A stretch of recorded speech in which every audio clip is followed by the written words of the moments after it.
ஒரு விசுவாசி பாஸ்டர் கிட்ட போய், பாஸ்டர் என்னோட வாழ்க்கையில எப்போதுமே ப்ராப்ளமா இருக்கு. கவலை, கண்ணீர், கஷ்டம், வருத்தம் இந்த மாதிரி சூழ்நிலைகள் நிறைந்ததாவே என்னோட வாழ்க்கை இருக்கு. என்னோட வாழ்க்கை வந்து எப்போதுமே இன்பமா இருக்கிறதுக்கு எனக்கு ஒரு வழி சொல்லுங்கன்னு சொல்லி பாஸ்டர் கிட்ட கேட்டானா.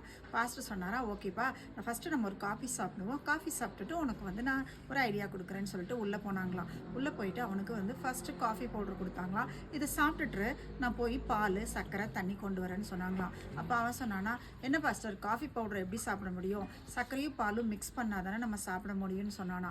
அதுக்கு பாஸ்டர் சொன்னாங்களா, அதுதான்ப்பா, வாழ்க்கையும் அதே மாதிரி தான், இன்பமும் துன்பமும் சேர்ந்து வர்றது தான் வாழ்க்கை, அதை நம்ம தனியாக பிரித்து பார்க்க முடியாது அப்படின்னு சொன்னாராம். அப்போ தான் அவனுக்கு புரிஞ்சிச்சான், வாழ்க்கை அப்படின்னா இன்பமும் இருக்கும் துன்பமும் இருக்கும்னு சொல்லிட்டு.